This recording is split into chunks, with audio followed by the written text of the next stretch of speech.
Buonasera, cominciamo con la nostra tradizionale puntualità. Avevo incontrato 2 cortei femminili in giro per la città e mi avevano promesso una platea totalmente maschile, quindi la metà del solito. Evidentemente siete riuscite, alcune di voi, a essere presenti sia là che qua, me ne compiaccio. Pensavo che Caporetto finisse male, insomma.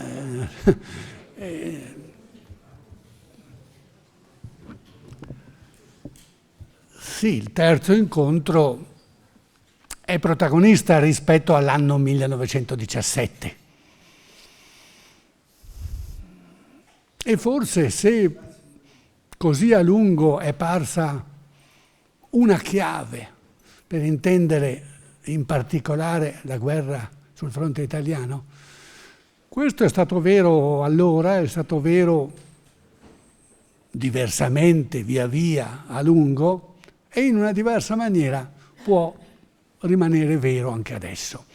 Che Caporetto è anche una metafora di ciò che precede il 24 ottobre e gli immediati dintorni, in termini di proteste sia militari che civili, le cose di cui parlavamo la volta scorsa, le automutilazioni, le diserzioni, insomma, tutto fa alla fin fine accumulo fino a far sì che Caporetto diventi qualcosa diversa da una semplice battaglia perduta, ma appunto abbia acquisito via via queste sovradeterminazioni psicologiche, ideologiche, politiche che fanno sì che sia una sconfitta e insieme qualcos'altro, forse un grido d'allarme di carattere storico sulla natura stessa della società italiana, sulla struttura dello Stato, con tutti i punti di domanda che sono necessari, e noi non vogliamo rimanere prigionieri di quello che pensavano loro del loro presente.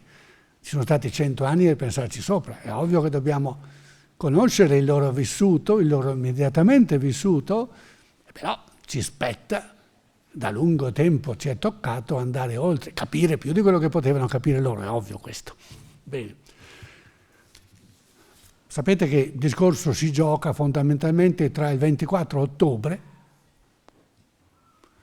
e i primi giorni di novembre. Diciamo 3 settimane, dopodiché la guerra si assesta e diventa la guerra sul Piave, sul Montello e sul Grappa, rimettendosi in movimento a metà giugno del 18. In quei 6 mesi gli avversari non hanno sfondato subito, quando era plausibile che ci riuscissero, e hanno ripreso alla grande a cercare di sfondare alla metà di giugno. E quindi in mezzo ci sono dei mesi in cui gli italiani hanno il tempo di ricostituire le proprie forze, perché non bisogna pensare che gli austro-ungarici stessero benissimo il 24 ottobre del 17. Non dimentichiamo che alla Bainsizza, cioè nell'11ª battaglia dell'Isonzo, in estate, stavano per perdere loro. E infatti gli austro-ungarici hanno avvertito i loro alleati tedeschi: guardate che se non venite la prossima volta ci battono. E i tedeschi sono arrivati e questo fa parte integrante della vittoria e della sconfitta di Caporetto, che siano arrivati non solo armati tedeschi, reparti tedeschi, ma il piano di guerra nuovissimo, modernissimo, che è stato fondamentale per immaginarsi questo tipo di guerra inimmaginabile sin qui. La famosa storia che gli storici militari ormai ci hanno spiegato in tutte le maniere, che non stava scritto nella dottrina che si potesse andare avanti lasciando le montagne ai fianchi ancora occupati dal nemico. La dottrina non lo prevedeva, ma invece è esattamente quello che fanno gli austro-ungarico-tedeschi nell'ottobre del 1917. Cioè lasciano perdere il nuovo piano tedesco, che è il piano tedesco che gli austriaci si sono visti offrire, imporre. L'alleato tedesco è più forte. Non è un'alleanza tra pari. Fin dal 1866. Che non è soltanto la terza guerra d'indipendenza, questa è la visione unilaterale nostra risorgimentale, è una guerra europea, una grande guerra europea, per l'egemonia sui territori tedeschi. E vince la Prussia, che di lì a un quinquennio sarà la Germania. Da allora l'Austria-Ungheria comincia il suo declino. Quindi anche durante la guerra, insomma, non sono alleati alla pari. Non lo saranno mai né all'inizio, né alla fine, né in mezzo. Tant'è vero che questo famoso trionfo di Caporetto è in realtà un trionfo in buona parte tedesco, non tanto dal punto di vista della quantità, quanto della qualità dottrinale. Avevano, insomma, degli ottimi giovani generali, degli ottimi ufficiali nati dalla guerra, in particolare i tedeschi. Anche di questo dovremo discutere oggi, anche se sapete che non metterò granché l'accento sulla storia militare. Vi rimando alla parte che ha scritto Giorgio Rochà all'interno del libro che abbiamo scritto in due, il libro sulla Grande Guerra, dove appunto abbiamo associato le nostre competenze diverse, senza distinguere in due parti, una firmata da lui e una da me, ma intrecciando continuamente i piani del discorso. Quindi io quello che dal punto di vista della storia militare so e ripeto è quello che da tanti anni ho imparato da Giorgio Rochà. Comunque insomma sono andato alle scuole alte perché di meglio non c'è, lui è l'allievo e il continuatore di Piero Pieri, quindi siamo al massimo. Piero Pieri era un interventista liberal democratico, autore di bei libri sulla guerra, in particolare di un bellissimo libricino anche molto leggibile sulla guerra sulle tofane, molto molto bello. E quindi è anche un alpino, tutte queste cose qui, era pienamente interno alle dinamiche non solo militari ma esistenziali della grande guerra, della nostra guerra, della guerra del 15. Tanti titoli diversi per raccontarsi e ricordare la guerra in un'accezione che non può essere più la nostra perché è passato troppo tempo, ma certo che non era esclusivamente dello storico militare Piero Pieri, ma dell'ex interventista intervenuto, del combattente che raccontava una propria storia. Naturalmente questo era vero su tutti i fronti ed è vero nel dopo di tutti i paesi, di tutti gli eserciti, solo che i diversi dopo debbono elaborare diversi prima. Il 1918 elaborato dagli italiani sul fronte italo-austriaco o elaborato dagli austriaci, che cos'è l'Austria dopo il 1918? È una cosa completamente diversa da quello che magari chiamandolo Austria anche allora era prima del 1918, cioè l'impero asburgico, la piccola Austria. Che cos'è rispetto alla grande Austria dei secoli precedenti? Poco dal punto di vista della carta geografica, molto dal punto di vista delle sindromi psicologiche, delle eredità, delle malattie anche, della memoria. Difficile l'oblio quando si era impero e si è diventati che cosa? Vienna più Salisburgo, più Graz, più Innsbruck. Benissimo, ma rispetto a quello che era. Allora, rielaborare tutto questo, vabbè, questo ne parleremo l'anno prossimo. Perché naturalmente il 1918 è la Caporetto degli austro-ungarico-tedeschi e quindi ne parleremo tra un anno. Adesso parto da una citazione e parto dal 24 ottobre. È una citazione un po' lunga, è quasi una cartella, però vedrete è molto molto interessante.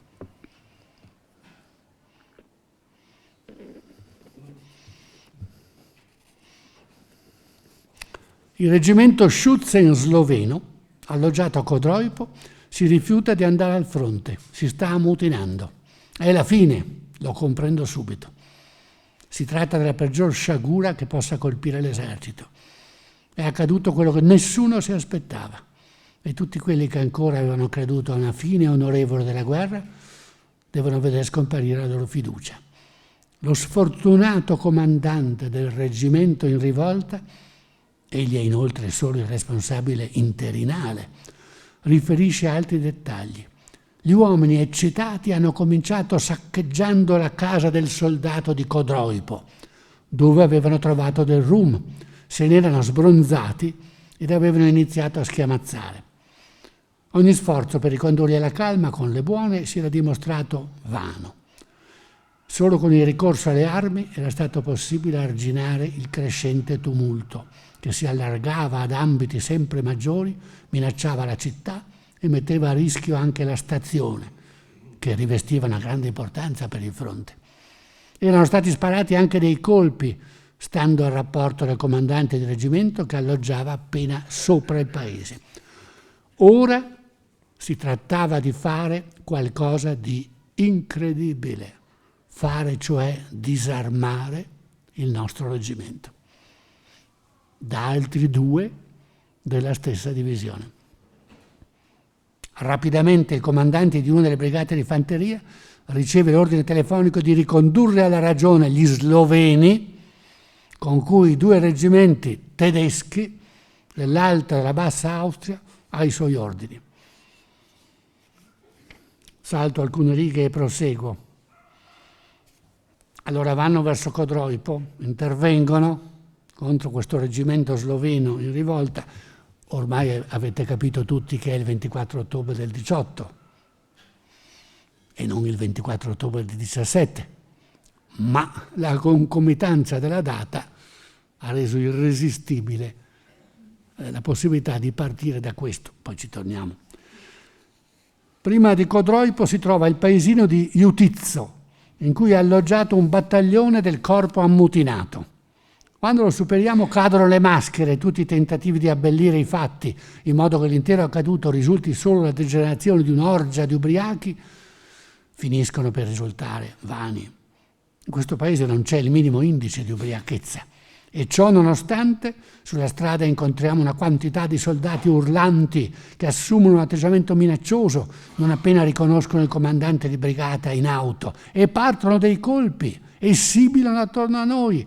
E io avverto l'impressione terribilmente dolorosa di essere abbattuto dai nostri uomini. Ora avrei potuto essere vigliacco e allora lo sono stato, effettivamente, lo so, ho affrontato tutti i tipi di pena sotto il fuoco senza perdere la calma, ma l'esperienza di oggi è troppo. Si trattava del limite di quello che potevo sopportare. Imperterrito il comandante di brigata fa proseguire l'auto fino a che non giungiamo al margine meridionale di Codroipo. Qui ci viene imposto l'alt, scendiamo. Una fitta massa di uomini, per lo più soldati, si è raccolta all'uscita del paese. Dei soldati si presentano e ci ammoniscono insistentemente a non proseguire. Sulla piazza principale si sentono rumori di una vera e propria battaglia. Partono colpi di fucile, crepitano le mitragliatrici e a intervalli rimbombrano esplosioni di bombe a mano. Razzi illuminanti vengono sparati in quantità inusitata. Anche a Iutizzo, dunque alle nostre spalle, si sente sparare. Dunque ci troviamo presi tra 2 fuochi. 40 morti tra l'una e l'altra parte, tra i tedeschi e gli sloveni dello stesso reggimento, tra il 24 ottobre, la notte e la mattina del 25 ottobre. Siamo un anno dopo. Ma situazioni come questa non ne ho trovate il 24 ottobre del 1917 sul fronte italiano. Cioè la cifra è il venir via, non lo scontro all'interno dei reparti italiani che giunge addirittura al sangue e, come ci racconta Konstantin Schneider, il capitano Schneider, che Paolo Pozzato ha tradotto per me in anteprima, ecco, ci sarebbero stati questi 40 morti. Ecco, situazioni di questo genere, lavorando come sto facendo sui vinti di Vittorio Veneto, ne ho trovate diverse. Questa è una cifra caratterizzante. Perché? Ma perché se Caporetto fosse stato qualche cosa diverso dal tutti a casa, sulla base di una sconfitta militare grave, Se fosse stata la rivoluzione di cui vociferava qualcheduno, allora sarebbe stata una rivoluzione di natura sociale e politica, quella a cui ci troviamo di fronte nell'esercito austro-ungarico, non in quello tedesco, in quello austro-ungarico, un anno dopo e anche prima di un anno dopo, è un'altra cosa. La possiamo benissimo chiamare rivoluzione, ma è una rivoluzione di tipo nazionale. Sono le nazionalità oppresse che si ribellano e non vogliono più essere oppresse. Ma è una rivoluzione, perché si spara e ci si spara addosso. E continuamente in questi diari o in queste memorie personali o ufficiali o ufficiose, con cui bazzico ormai da un bel po', mi trovo di fronte a questo noi che sono i tedeschi, ma i tedeschi intesi come gli austriaci.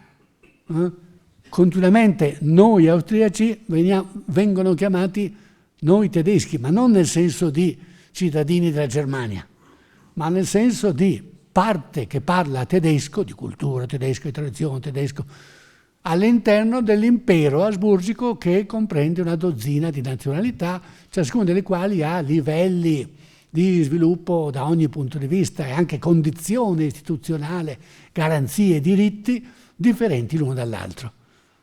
E questo che ha funzionato per generazioni non funziona più. E il culmine è il 1918.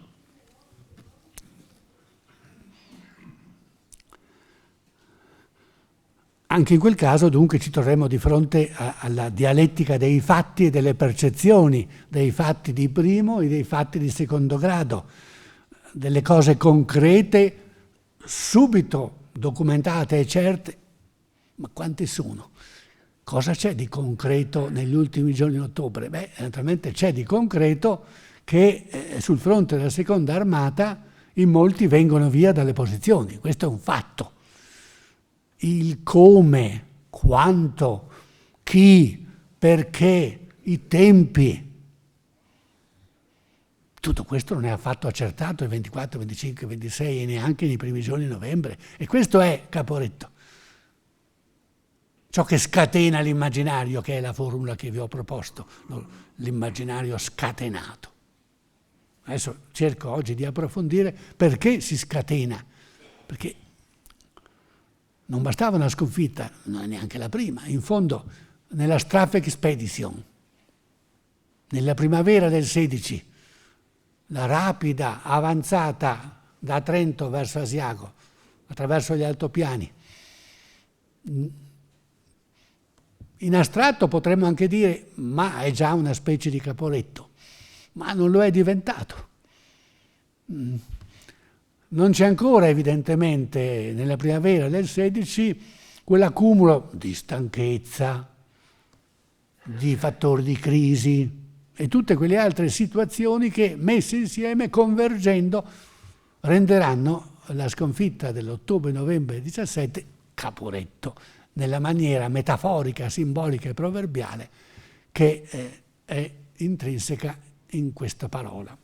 In questa località diventata una cosa, una situazione. Quindi tenere sempre presente la duplicità dei piani, dei fatti con cui abbiamo a che fare. I fatti e le fantasie scatenate dall'inaudito che si materializza ad un tratto e che per quanto non è visibile, è ancora più terribile proprio che non è visibile ma è immaginabile. Certo, finché dico così, cogliete soltanto il fattore, il versante incubo, cioè l'orrore, il rammarico, il dispiacere per la crisi di coloro che temono Caporetto come forse addirittura una rivoluzione, al massimo, comunque certamente una crisi. Ma io voglio lasciare aperta, almeno potenzialmente, allora e non più adesso, allora nel 1917, ma non più adesso nel 2017 e da molto tempo, voglio lasciare aperta la possibilità che il sogno sia da qualcuno, tanti o pochi che fossero, vissuto in positivo e non in negativo. come la speranza cioè di un salto di qualità nello stare insieme della collettività popolare e nazionale, come un possibile salto di classe, era o non era? L'espressione di una sottaciuta guerra di classe, Caporetto, non lo era, possiamo dire da lungo tempo noi, ma si poteva pensare che lo fosse nell'ottobre-novembre 17. E allora, siccome c'era chi lo pensava, ecco che in parte lo era, perché si vive molto di supposizioni, come no? Ma pensate soltanto ogni giorno cosa riesce a combinare la borsa e la finanza sulla base di supposizioni di quello che potrebbe avvenire se, come... questa realtà percepita come reale e che poi si dimostra non reale, intanto però ha prodotto delle conseguenze effettive. La conseguenza che si produce è la tenuta dell'esercito italiano sul Piave, anche se manca questo 1 milione di uomini e metà dei cannoni. Cose grosse. Non solo il 1 milione della seconda armata che non c'è più, ma ancora più grave, avere perso metà dei cannoni. All'attivo può esserci che il fronte a questo punto, con la ritirata che Cadorna ordina qualche giorno dopo, il fronte si è accorciato. Quindi è vero che ci sono meno uomini, ma ci sono anche meno chilometri di fronte da difendere. Quindi nel male c'è questo lato tecnicamente positivo. E allora, visto che i fatti, quelli di primo grado, come li chiamo io, ci sono e non ce li vogliamo scordare, allora vi ricordo che appunto la seconda armata, che era quella del generale Capello, sempre impredicato di sostituire Cadorna perché veniva considerato il più bravo e il più moderno. Oltretutto un generale borghese invece che un generale aristocratico. Un massone invece che un cattolico, questo poteva essere una virtù o un difetto, dipendeva dagli equilibri delle forze molto complessi all'interno delle alte gerarchie dell'esercito italiano. Certo, il comando supremo di Cadorna è un comando supremo cattolico. Lo Stato Maggiore della Seconda Armata attorno al generale Capello vede presenze di scrittori, intellettuali, artisti, giornalisti. I cadorniani dicono che Capello si circonda apposta di una corte che dovrà dirne bene, cantarne le glorie. E non mancano i massoni all'interno di questa corte.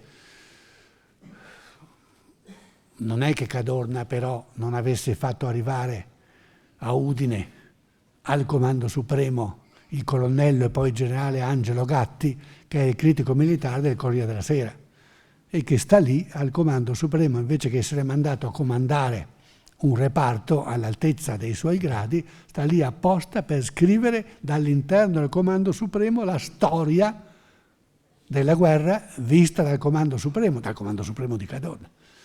Per cui tra i libri che ai più intensi lettori tra voi suggerisco, che c'è appunto quello di Angelo Gatti, che si chiama Caporetto, è una parte del suo diario, quella incentrata su Caporetto.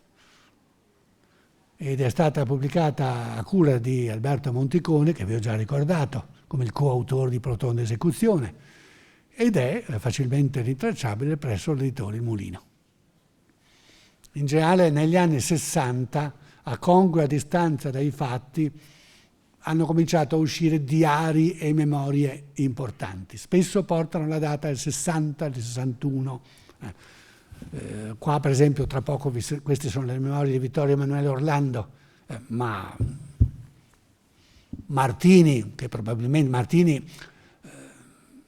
Ferdinando Martini non è politicamente il più importante, era solo ministro delle colonie nel primo dei 3 governi di guerra, però è lo scrittore Martini vecchio che viene dal Risorgimento, ha l'occhio più acuto di Salanda, di Sonnino, di Giolitti.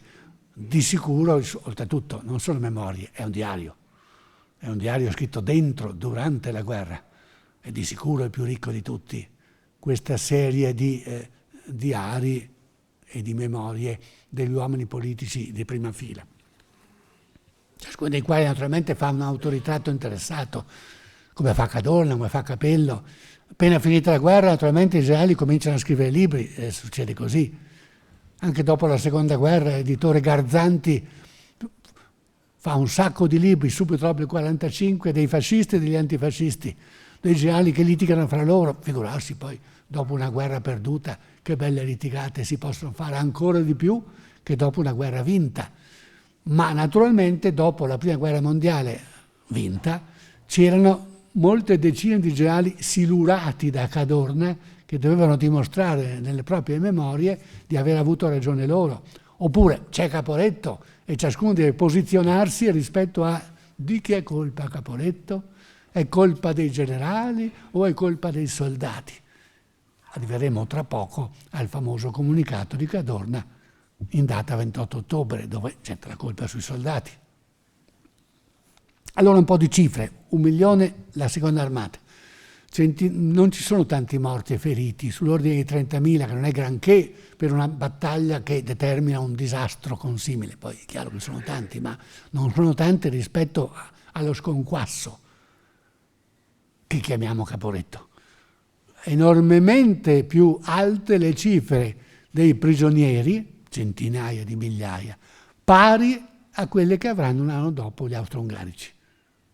Per motivi diversi, ma siamo sempre sull'ordine di 300, 400, 500.000, o da una parte o dall'altra. Non insisto sui particolari, ma si calcolano non sulle decine, ma sulle centinaia di migliaia. Tutto a un tratto, sul filo dei giorni, sul filo dei giorni, sia nell'ottobre 17, sia nell'ottobre e novembre 18. Altrettante centinaia di migliaia di sbandati. E questa è una figura caratterizzante di Caporetto, lo sbandato, quello che getta le armi e non fa più parte di un corpo militare organizzato. Ma anche nella classe di un istituto scolastico, le aule con relative classi, con relativi insegnanti, con relativi registri, con relativi elenchi, con relativi studenti sono importanti, costituiscono un soggetto organizzato. Figurarsi nell'esercito. E allora quando i reparti si disgregano, gli individui che cosa sono? Rispetto alla macchina militare sono il nulla, proprio la perdita della quintessenza dell'essere militare. Possono avere ancora la divisa, ma magari si strappano certi contrassegni, buttano le armi. Non per questo ridiventano civili, ma non sono più militari. Non sono né carne né pesce, sono il disordine, sono la confusione, sono il non so più chi sono. Tutto ciò sul filo dei giorni e delle ore. 300.000-400.000 di sbandati. Allora, i diari e le memorie sono pieni che sono quasi sempre stati scritti da ufficiali, sottotenenti, tenenti capitani, quindi di complemento, sono pieni di situazioni in cui un ufficiale risoluto, con una rivoltella in mano, gridando e trovando le parole giuste, e mostrandosi fermo, determinato, blocca la fuga di centinaia di persone in fuga. Rispetto a queste centinaia di soldati disarmati, per lo più disarmati, in fuga, si sprecano nei testi diaristici, memorialistici, parole come mandrie, folla, gregge, cioè l'immagine di un collettivo disgregato e disgregante. L'altra immagine reiterata è quella di, nelle situazioni di guerra in montagna, vedere da una posizione più bassa, vedere che dall'alto, da un passo, da una sella, da un po' più su, piove una folla di uomini in fuga e via via che passa raccoglie dai fianchi tutti gli altri. Allora, un'analisi corretta, fatta a tempo e luogo successivamente, dimostrerà che spesso si trattava non proprio dei militari di trincea, dei militari di prima linea, quanto piuttosto dei servizi, dei militari addetti a tutta quella infinità di servizi che sono necessari perché ci sia un combattente. In ogni guerra, in ogni esercito si fanno percentuali diverse, ma insomma una delle percentuali possibili che vi dà un'idea, un combattente e 7 soldati che servono a lui perché lui possa combattere. Quindi capite che è un'enormità il numero di quelli che non sono proprio combattenti, ma che possono essere magari raggiunti proprio perché non sono sul posto e non hanno visto di persona, possono più facilmente essere raggiunti e credere di più che stia avvenendo qualche cosa di grosso, di disastroso. E naturalmente ognuno passa parola. Questa fiumana diventa una fiumana di parole e ognuno ripete quello che ha sentito dire da un altro, ma una parola riuscire a arrivare alla cima della catena dove a rigore dovremmo trovare il fatto che ha scatenato tutte queste parole e tutti questi comportamenti, i comportamenti dei fuggiaschi. Su questo c'erano fior di studi della psicologia, della sociologia, della scienza e della politica all'inizio del Novecento, che si era dedicato proprio, con Gustave Le Bon per esempio, agli studi sulla folla. Che cosa rende una folla una folla? Attiva o passiva, che va all'attacco o che si disgrega, quali circostanze? Questo scienziato sociale che era Gustave Le Bon, ha scritto una serie di libri sulla folla, parlava di meneur, coloro che menano, non nel senso di bastone, ma nel senso che conducono, si tirano dietro. Esistono cioè dei personaggi che hanno l'autorità per tirarsi dietro molte altre persone che hanno invece un istinto gregario. Allora è fondamentale, perché una folla assuma un colore politico, un comportamento o un altro, è fondamentale l'avanguardia, l'élite che la guida. Se tu riesci a far cambiare direzione all'élite, puoi far cambiare direzione alle masse. Nel 1914-15 e nel 1921-22 non assisteremo proprio a fenomeni di questo genere, che mutano idea, colore politico delle minoranze, delle avanguardie, delle elite, chiamate come volete, ma insomma il succo è quello, quei pochi che sono capaci di guidare i molti. E i molti gli vanno dietro. Quanti ex socialisti troveremo tra i fascisti? Anche un membro della segreteria del Partito Comunista d'Italia, per la verità, Nicola Bombacci, che durante la Repubblica Sociale verrà a parlare lì, non tanto lontano da noi. E lui era stato uno dei fondatori del Partito Comunista d'Italia. Pensate che travasi ci sono. E perché il movimento hitleriano si chiama nazionalsocialista?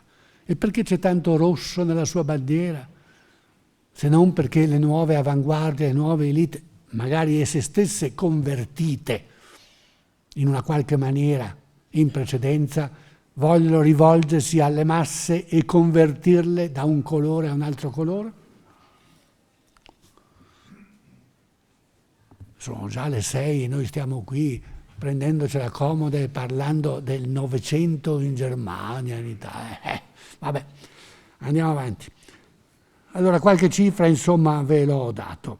Bisolati dice uno sciopero militare, mi ammazzo. Poi non si ammazza e forse sì, forse no, che era uno sciopero militare. Però certo è una frase da antico meneur, per usare la parola francese di Gustave Le Bon. Era stato direttore dell'Avanti, è stato mandato fuori da Mussolini dalla sinistra del partito nel congresso di Reggio Emilia del 12, ma rimane un leader e va al governo. nel secondo dei 3 governi di guerra, con compiti apparentemente modesti, ministro senza portafoglio, in realtà politicamente decisivi nelle idee della classe dirigente, raccordo tra Roma e Udine, tra le autorità politiche e le autorità militari. Sì, se non ci fosse Cadorna, ma Cadorna non vuole raccordi. Se ne vada. Cosa vogliono questi politici? I politici possono mandare via il comandante se non lo vogliono più, ma finché c'è,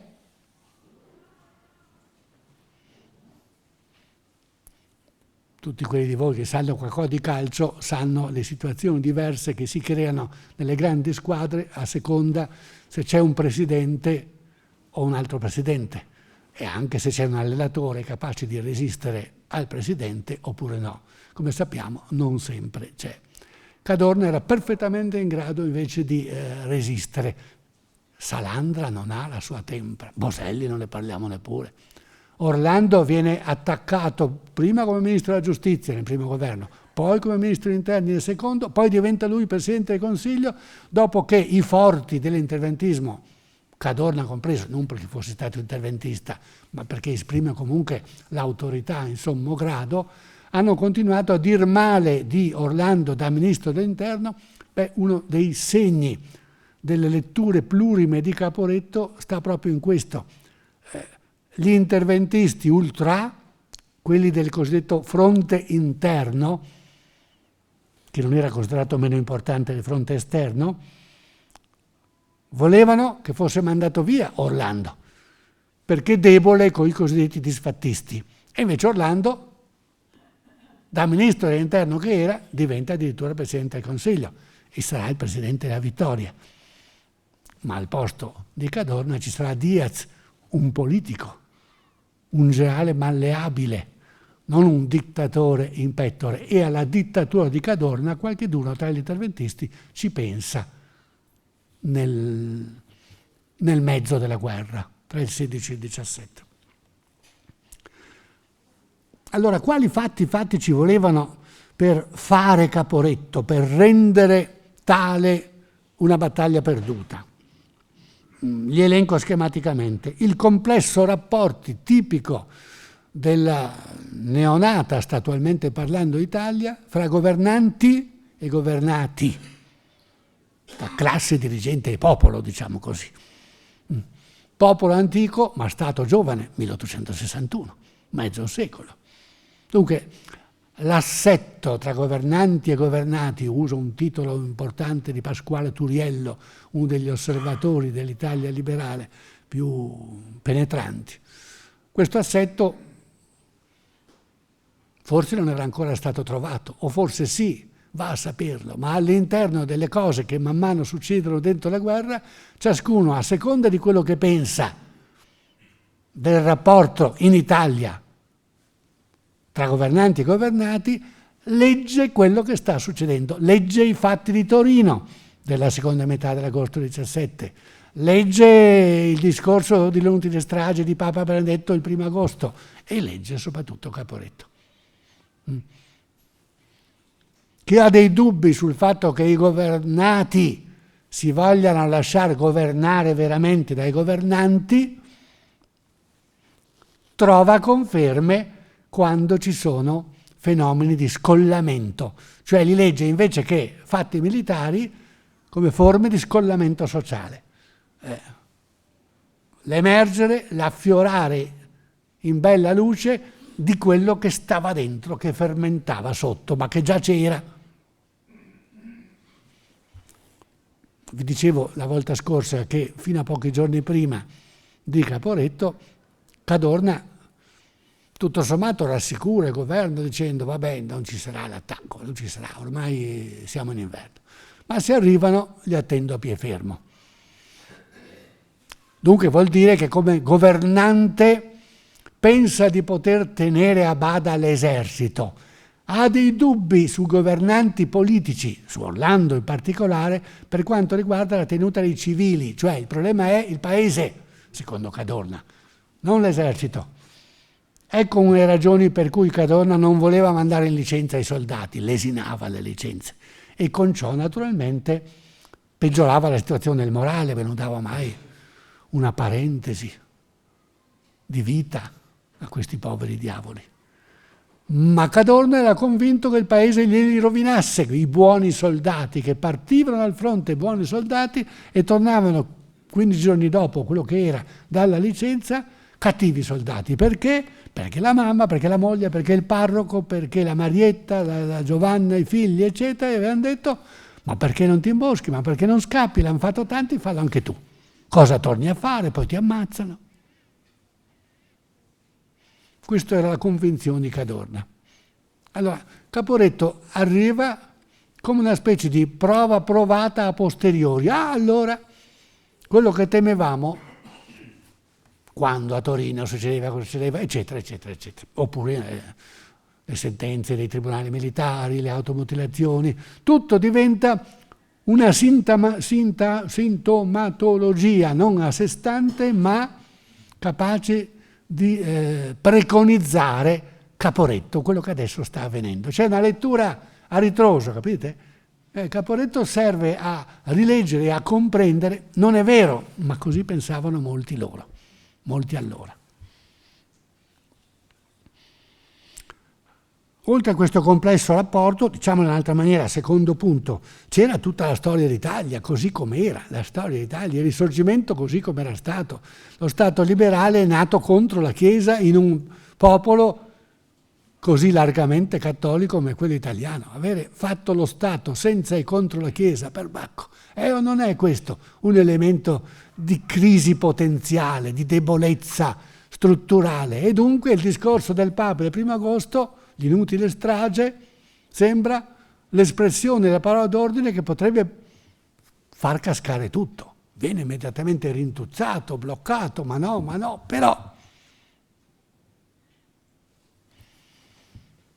Vi ricordate la volta scorsa Paolo Puppa è intervenuto nel dibattito dicendo: ti ricordi di quel dramma di Dario Nicodemi? E così abbiamo parlato di Prete Pero.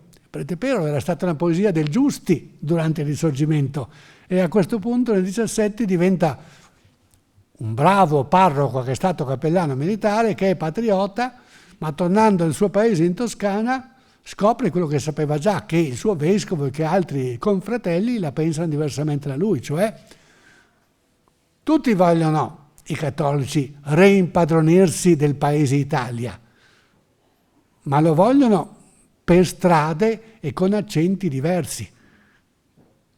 I clerico moderati dicono: si capisce che la nazione Italia è cosa nostra, ma ce ne impadroniremo a poco, tagliando l'erba sotto i piedi ai laici e ai massoni. E così sarà, culminando nel 1929, naturalmente, con il concordato clerico-fascista. Sono itinerari diversi e non possiamo neanche sottovalutare le differenze, è ovvio, tra clerico e intransigenti. Non so, un tipo come Papini, uno scrittore importante all'epoca delle riviste, accanto a Prezzolini nella Voce, accanto a Soffici in Lacerba, ferocissimo interventista.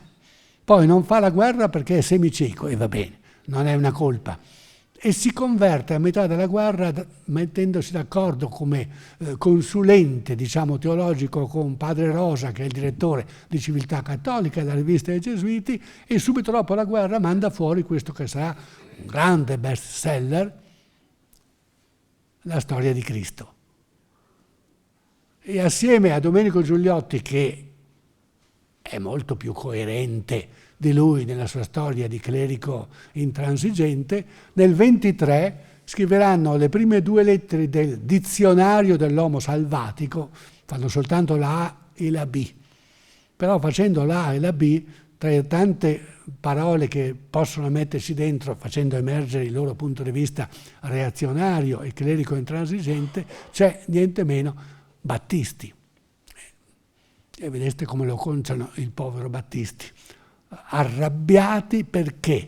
Perché i laici, i massoni, gli interventisti, nazionalisti o democratici che fossero in questo uniti, hanno letto, è vero che l'hanno fatto, hanno letto la cattura il 10 di luglio su Montecorno del 16 e poi il passaggio da Montecorno a Trento, il processo e la condanna a morte la sera del 12, l'hanno letto come una via crucis.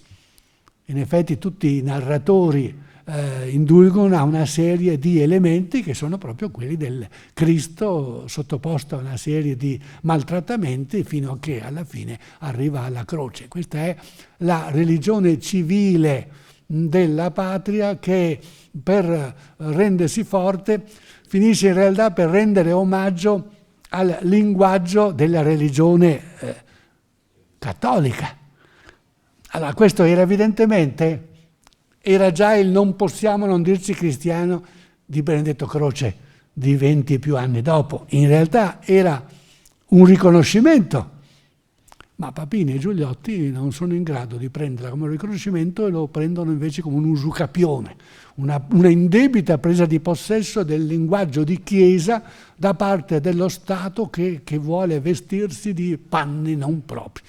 Povero Battisti non c'entra niente naturalmente con ciò che fanno di lui i battistiani e per fortuna Ernesta Bittanti Battisti lo difende con le unghie e con i denti dai fascisti. Difenderlo anche da questa interpretazione semi-religiosa, diciamo che su questo invece ci va coi piedi di piombo. Allora la storia d'Italia comprende anche i cattolici, comprende la lontananza del popolo nel Risorgimento, comprende il popolo che c'è e non c'è nelle guerre di indipendenza, anche se il volontariato è un fenomeno massiccio, ma comunque è chiaro che dei 20 milioni di abitanti all'epoca del Risorgimento l'enorme maggioranza non vi partecipa, quindi è vero. Allora, e come è stato rimontato questo dato di fatto in poco più che 50 anni? E ancora, i contadini. L'Italia del 15-18 è ancora un paese in gran parte contadina. Quanta politica fanno i contadini? Se ci spostiamo nel primo dopoguerra abbiamo le leghe, sia rosse che bianche, d'accordo. In realtà, se invece di dire contadini diciamo braccianti, allora già negli anni 90 dell'Ottocento, in realtà il movimento operaio comincia come movimento bracciantile, cioè pezzi di campagna organizzati, ma sono gli operai della terra, sono i salariati agricoli che hanno da lavorare soltanto in certi momenti dell'anno quando c'è bisogno di manodopera che si sposta. E allora vanno in giro a portare anche il socialismo, sono i missionari delle idee nuove, i braccianti. Ma i contadini sono bianchi prima ancora che ci sia il partito dei bianchi, ma intanto ci sono le parrocchie e queste contano. E allora? Questi sono dati di fatto. E poi c'è anche il Partito Socialista, è il primo e più organizzato partito d'Italia. Esiste anche il Partito Repubblicano, ma è piccolissimo rispetto, non è un partito di massa. O meglio, i repubblicani sono piccolo partito di massa in Romagna e in qualche altro punto, ma non nella penisola. E i repubblicani certo sono per la guerra, ma i socialisti? Tutto questo c'è dietro e dentro Caporetto. A suggerire una lettura di Caporetto come disastro rivelatore di un rifiuto intrinseco della guerra diffuso tra i più. Io ci aggiungerei anche forse qualche coscienza e qualche forma di rimorso in coloro che sanno bene di aver imposto la guerra, essendo i meno ai più. Questo non implica che i meno, che sono stati interventisti, abbiano cambiato idea sulla necessità di fare la guerra. Non conosco fenomeni di questo genere. Rimangono convinti che fosse una guerra giusta, però si rendono conto che, essendo una guerra basata sulla coscrizione obbligatoria, averla imposta a tutti quelli che non l'avrebbero voluta ha creato un sacco di problemi che forse adesso presentano il conto. Ecco, Caporetto come una specie di presentazione del conto di tutti questi elementi preesistenti alla guerra che fanno parte. Uno potrebbe dire, vabbè, ma se sapevate tutte queste, perché avete voluto fare la guerra lo stesso? Perché? Perché a suo tempo saranno volute fare le colonie. appena nati come Regno d'Italia, perché a suo tempo, a inizio secolo, se ne volute fare le corazzate, perché l'Italia voleva essere una potenza, misurarsi nel gioco delle potenze. Ultima potenza arrivata dal punto di vista temporale, ma potenza. E in un contesto storico le potenze si misurano con i criteri del tempo. I criteri fanno quasi sempre capo alle guerre. E per fare le guerre bisogna avere l'esercito, bisogna avere la marina e a questo punto bisogna avere anche l'aviazione, eccetera, eccetera, eccetera. E le guerre non si fanno più con i volontari, non si fanno più con i mercenari, si fanno con il popolo che si ha. Allora, i nazionalisti, intendo i nazionalisti nel senso stretto, quelli dell'Associazione Nazionalista, poi partito, quelli di Alfredo Rocco, quelli di Enrico Corradini, non i mazziniani, che credono nella nazione ma in una diversa idea di nazione, quella risorgimentale. I nazionalisti in fondo sono convinti in una educazione alla ferro e fuoco, l'educazione alla guerra, attraverso la guerra, l'educazione alla potenza attraverso la coazione. Sì, certo, ma sono equilibri che si misurano solo attraverso i fatti. In quale misura funzionano? Caporetto sembra dire no, non hanno funzionato. E invece poi noi sappiamo che alla lunga l'insieme delle spinte per fare la guerra e per restarci una volta che c'è finiranno per determinare non la sconfitta ma la vittoria.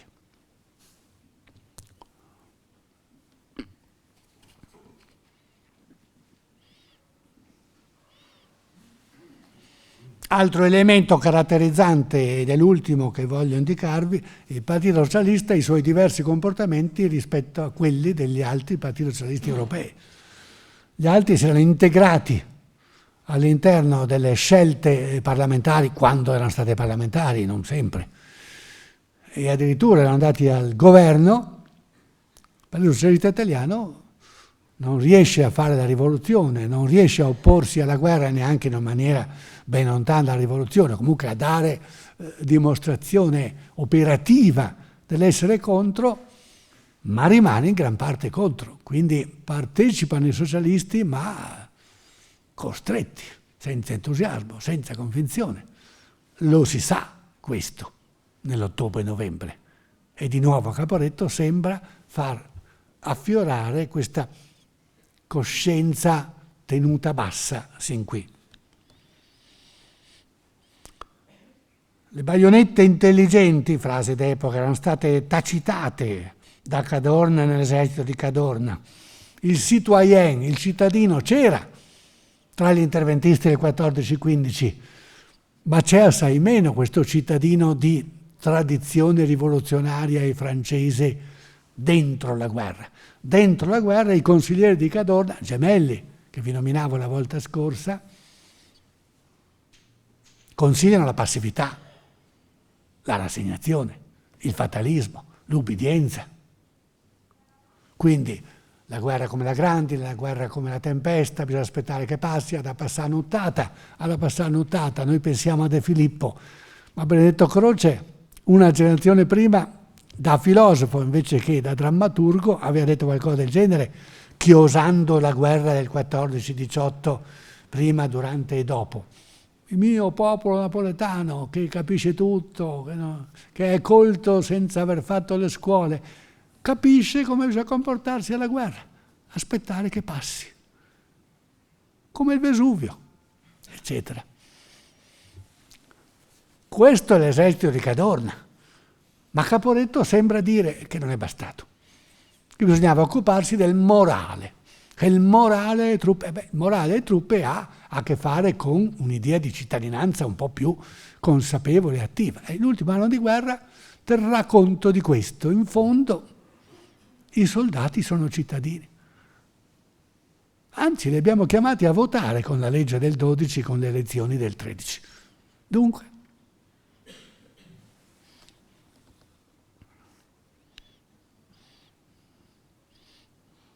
eppure ancora negli anni di guerra c'è uno scrittore ufficiale di professione, Giulio Bechi, che muore nel 17 anche lui, che scrive libri di vita militare in pace e in guerra, che talvolta parlano del bruto eroico, non brutto, bruto, il bruto eroico. La celebre brigata Sassari, la più celebre, la più sfruttata, la più valorosa e coraggiosa di tutte le brigate dell'esercito italiano e la più nota grazie a una serie di libri, tra cui soprattutto Un anno su altipiano, di Amelio Lussu, si avvicina pericolosamente a questo concetto del bruto, tutto fisicità e niente cultura, però eroico, come maneggiano bene il coltello, che coraggio, che abitudine a rischiare e a cavarsele nelle zuffe. Ecco, Bechi aveva scritto una serie di romanzi che avevano negli anni precedenti e durante ancora la guerra continuato a divulgare quest'idea di un soldato non motivato ideologicamente e politicamente. Allora, Gemelli ci arriva con le sue armi di psicologo, Bechi ci arriva da capitano scrittore, Cadorna ci arriva con le sue convinzioni da scuola di guerra. Ma insomma, tutto va verso la passività. Il soldato passivo come il miglior dei soldati possibili. Tutto ciò è smentito, o risulta essere smentito anche a loro, anche a quelli che l'avevano pensato così, da Caporetto. E addirittura il timore che sopraggiunge è che i bruti, magari gli stessi bruti, ugualmente coraggiosi, ugualmente eroici, ugualmente violenti, adesso trovino altri capi che li potrebbero portare contro di noi invece che contro il nemico. E questo è all'incirca quello che racconta Kurt Zuckert, alias Curzio Malaparte, in Viva Caporetto, alias La rivolta dei Santi Maledetti. Ho già fatto riferimento a questo libro la volta scorsa. Se avessero trovato una classe dirigente rivoluzionaria, forse, chissà, ma il popolo di Caporetto non ha trovato questa classe dirigente. Non è che voglia far diventare Malaparte uno storiografo, si tratta di intuizioni. Altri scrittori intuiscono Caporetto come saturnale plebeo, come vacanza. Questo è di Comisso I giorni di guerra, o è anche di Riccardo Bacchelli, conservatore, benevolmente disposto ad ammettere che la stanchezza terribile dei soldati avesse bisogno di una vacanza. Caporetto è questo, non una rivoluzione, una vacanza. Naturalmente le vacanze, come tutti sappiamo, finiscono e la normalità riprende. E così sarà. È interessante che siano proprio alcuni degli scrittori, non di sinistra ma di destra, a coniare questa immagine lucida, interessante, del bisogno di staccare. Ecco, questo tutti a casa temporaneo è un bisogno di staccare. Si inventano, quanti dicono diaristi, sono quelli che vengono via dicendo abbiamo avuto l'ordine di venire via. Tanta era la voglia di venire via che molti si figurano che sia stato dato l'ordine. Nessuno saprebbe dire quale ufficiale, dove, come, perché ha dato l'ordine, ma gira questa voce e si moltiplica con effetti valanga. Pensate, 1 milione di persone che in un territorio relativamente ristretto, a partire da Kobarid, come si chiama oggi Caporetto, si mette in moto, scendendo a valle.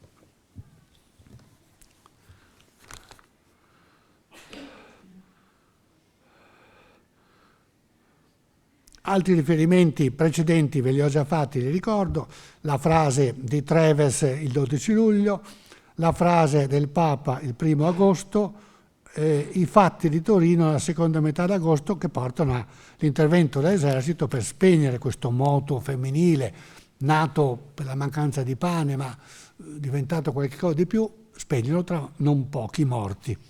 E allora, avendo io ancora appena una mezz'ora, cosa vi leggo adesso? Bene, avevo preparato una serie di belle citazioni, ma non so se ce la farò. Questo libro che ho adesso in mano è La vecchia storia politica, la grande guerra di Piero Melograni.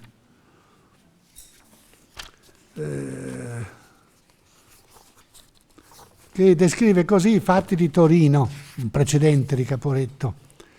La situazione precipitò perché le autorità di pubblica sicurezza, siamo a metà agosto, arrestarono per misura preventiva il segretario della Camera del Lavoro di Torino, che si era recato al commissario per chiedere l'autorizzazione di parlare alla folla e senza preavvisare il prefetto chiusero la stessa Camera del Lavoro, dove i sindacalisti, nonostante l'arresto del segretario, cercavano ancora di calmare gli animi e di far disperdere la folla. Ecco, il moderato Piero Melograni, un itinerario politico complesso ma successivo rispetto a questo libro del 69, ci racconta comunque questo fatto. A Torino, dove succedono le cose più grosse che succedono in Italia tra i civili prima di Caporetto, quelli che avrebbero dovuto dirigere la rivoluzione sono quelli che fanno di tutto invece per tenere buone le folle. E le folle le, diremmo, aggirano a sinistra, ma non si aggira a sinistra perché con lo spontaneismo, spiegano i sacri testi, non si fanno le rivoluzioni. Ci vuole il partito. E qui il partito dice di non farla, lungi dal dire facciamola. Insomma, ci saranno 35 morti, di cui 5 donne. I fatti di Torino, conclude Melograni, offrirono la prova più evidente del malcontento diffuso nel proletariato delle grandi città, ma presentarono non poche analogie con le proteste che a quell'epoca avevano luogo nelle campagne. In particolare, eccetera, eccetera, eccetera. Insomma, Melograni, in sostanza, scrivendo qualche decennio dopo, non raccoglie per niente le inquietudini, le paure dei suoi pari di 30 anni prima. Non dice i socialisti stanno facendo la rivoluzione, anzi al contrario. Dice c'è malcontento, c'è crisi, c'è fame, ci sono le donne che non ne possono più. Non era l'8 marzo, era la metà di agosto, ma le donne guidavano spesso questi moti. Per forza gli uomini erano al fronte in gran parte, e se erano operai esonerati dal fronte erano in fabbrica. Al forno ci andavano le donne e nel forno dovevano mettere loro qualche cosa per dare da mangiare ai bambini. Quindi sono loro quelle che si arrabbiano di più. E poi è normale che le agitazioni sociali, anche nel secondo dopoguerra sarà così, si facciano mandando avanti le donne. Si spera che la polizia e a maggior ragione l'esercito spari un po' meno. Ora qualche citazione. Valentino Coda è uno degli autori del 19, quindi come frescura in prima edizione. 19. È difficile trovare qualche cosa che sia sicuramente stato scritto e addirittura pubblicato alla data del 17 o del 18. Quindi la data del 19 è veramente una data molto molto precoce. Motivo di interesse ulteriore di questo Valentino Coda, se non sbaglio a dire che è lo stesso, c'è un deputato fascista della prima ora che si chiama Valentino Coda. Io ho sempre pensato che si tratti di lui. Ora vi leggo qualche cosa dal suo libro, ripeto, uscito nel 19, che si chiama Dalla Bainsizza al Piave all'indomani di Caporetto, appunti di un ufficiale della seconda armata.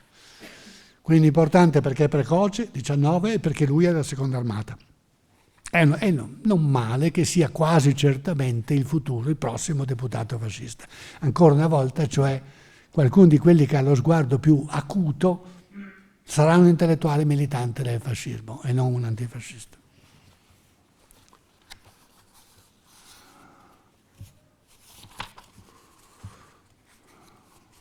Alle ore 16 del 29 ottobre Il suo appunto suona così: il nostro interlocutore, un farmacista andato a Udine che ha tuttora addosso una certa tremarella, si sfoga contro le autorità che non si sono curate di avvertire le popolazioni.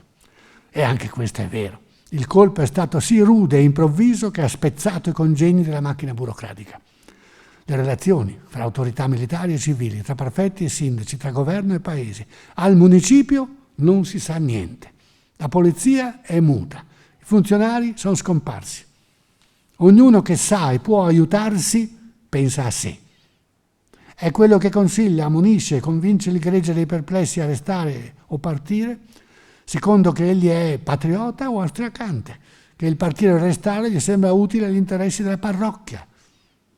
Ma qualunque sia il loro fine, i ministri della religione sono al loro posto in tanta sciagura e se non altro fanno balenare, come a Capezzale dei Morenti, il raggio di un'estrema speranza. Tra le tante cose che non riuscirò a approfondire c'è questo problema di Stato e Chiesa davanti a Caporetto. I vescovi danno l'ordine ai parroci di restare con il proprio popolo, popolo inteso nel senso religioso, non nel senso nazional patriottico. Naturalmente ogni vescovo è fatto alla sua maniera, non è che non siano cittadini, non abbiano un'età diversa, una formazione diversa, una visione anche politica eventualmente diversa. Il più patriottico di tutti è il vescovo di Udine, mal tollerato dal suo clero perché non era friulano ma milanese. Non essere friulano ed essere vescovo di Udine non va mica molto bene dal punto di vista della piccola patria. E anche i comportamenti più patriottici certamente in senso italiano nel vescovo di quanto non sia nei friulani, tra i quali ci sono pure gli sloveni. Anche questo fa sì che ci si trovi di fronte a scissioni complesse, consegnate agli studi delle generazioni successive, rispetto a cui noi disponiamo di quella grande documentazione ecclesiastica di cui vi parlavo la volta scorsa, i vescovi delle Venezie che scrivono al Papa durante i fatti, con documenti che sono sicuri resteranno segreti e lo resteranno fino a pochi anni fa. Questa è una straordinaria documentazione che dice quello che pensano davvero. Ma quello che pensano davvero che cosa ha a che fare con il comportamento effettivo loro come di tutti gli altri durante? Ancora?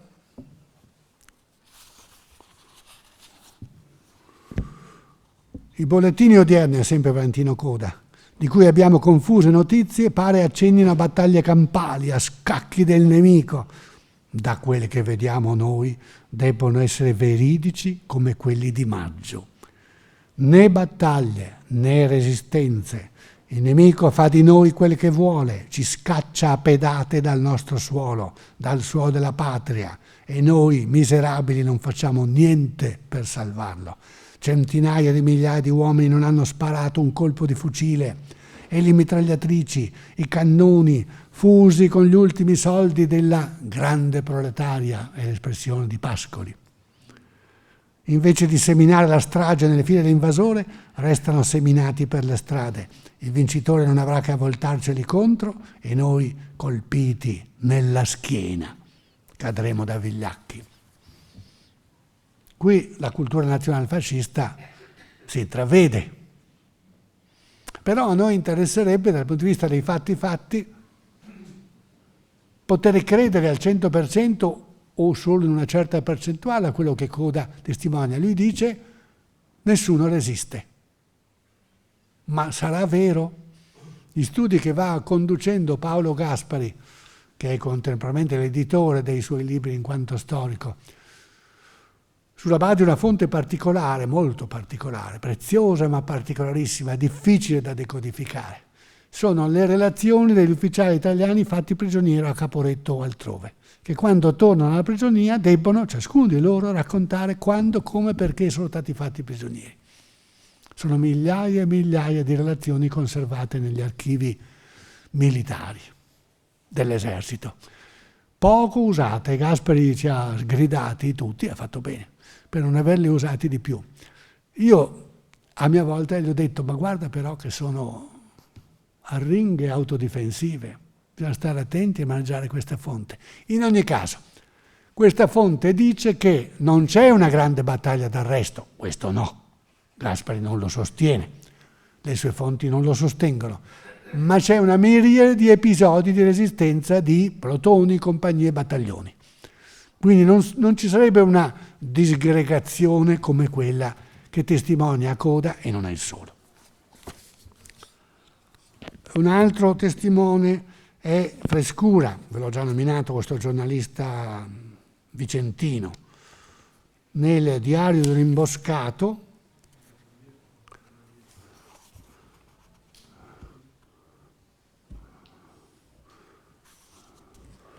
il comandante della brigata, data 27 ottobre. Il comandante della brigata ci viene incontro, sempre sorridente, figura magnifica di soldato intelligente e prode che io non dimenticherò mai, fra i molti che ho conosciuto e i pochissimi che ho stimato.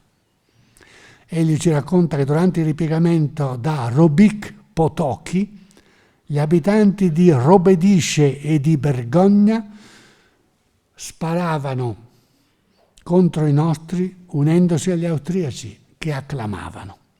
Ah, la bontà generosa del nostro soldato che durante 3 anni non ha torto un capello alle donne né l'osso del collo agli uomini. Ma simmetricamente un anno dopo io ho fior di diaristi e memorialisti austro-ungarici che dicono i friulani ci sparano addosso nelle zone occupate e quando arrivano gli italiani li accolgono gridando viva l'Italia con le bandiere. Quindi testimonianze antitetiche in cui ciascuno sulla base dell'episodio e dell'aneddoto compie una lettura generalizzante che noi dobbiamo evitare di fare. Paghi di trovarsi di fronte a uno scacchiere politico policromo. Qui dice avremmo dovuto trattarli peggio di come abbiamo fatto. E perché non rendersi conto almeno adesso che il territorio in cui era avvenuta l'avanzata italiana era un territorio misto? E invece quante volte in questi diari, se torniamo indietro invece nel 17 ci situiamo nel 15, ci si trova di fronte alla meraviglia perché si arriva in questi paesi friulani e questi paesacci slavi dove parlano un dialetto e nessuno capisce. Vuol dire che la visione irredentista aveva reso troppo omogenea la carta politica rispetto a una situazione etnica estremamente complicata e dopo la seconda guerra lo sappiamo meglio che allora di quanto sia complicata la carta etnica, la carta nazionale sul confine a nord-est, con sloveni da una parte e dall'altra e con italiani da una parte e dall'altra, e con giochi identitari complicati che tengono conto sia dell'autocoscienza e delle libere scelte, sia delle coazioni e degli stati di necessità, come sempre è avvenuto nella storia.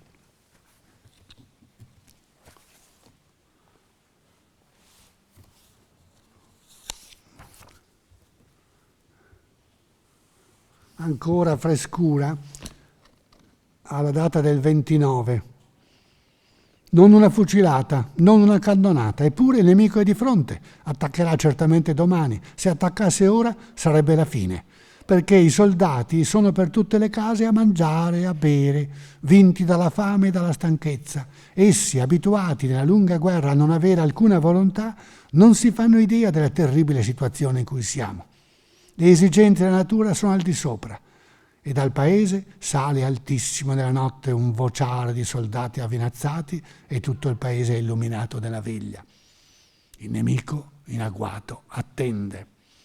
Andiamo per le case a scovare i soldati, a cacciarli in linea, ne apostrofo qualcuno. Ma non sapete, disgraziati, che il nemico è a poche centinaia di metri, perché abbandonate la linea? Rispondono, siamo venuti a mangiare un boccone, torniamo subito. Ah, sarebbe buffo, saprebbe di operetta, se non fosse terribile, se non fosse tragedia.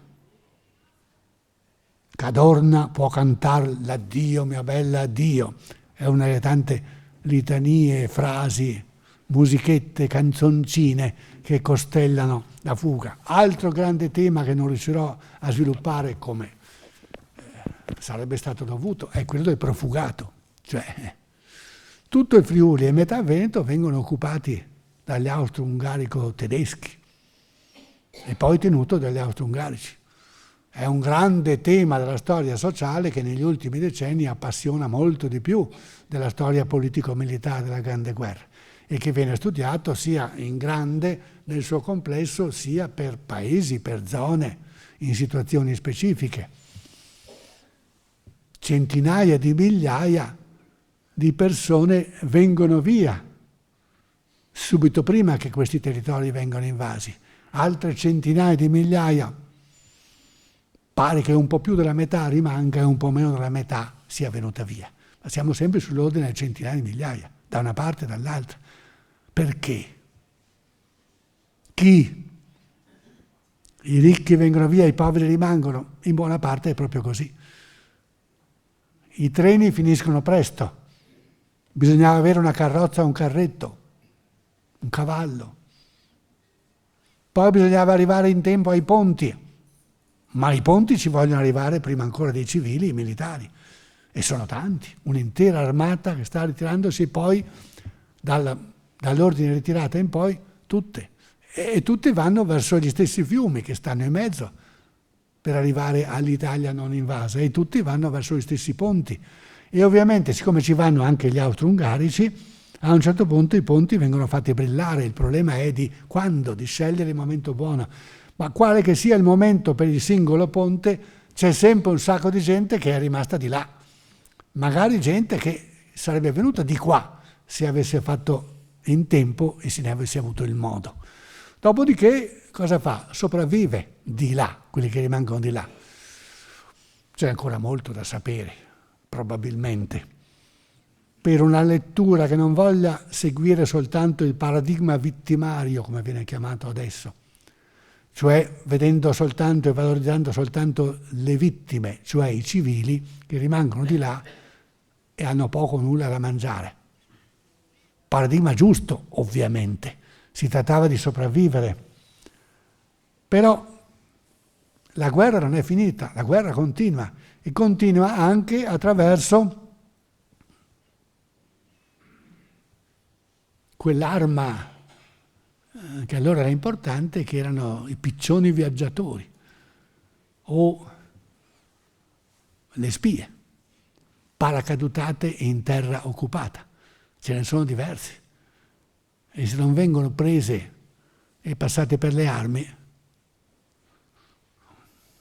evidentemente nel territorio occupato hanno trovato dei punti d'appoggio in familiari, in persone conosciute o in persone che comunque non li consideravano dei nemici.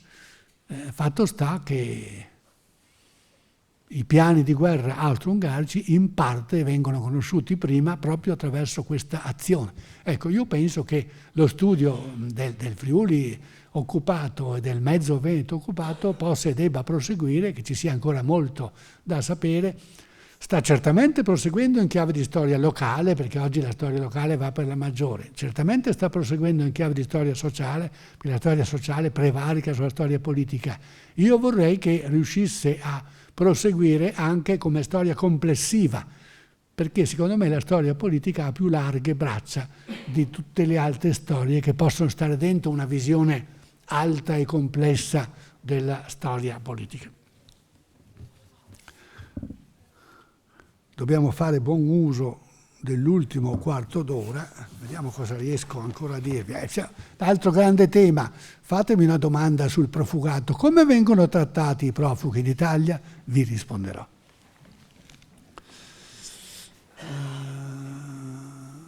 Orlando, sì, veniamo a Orlando.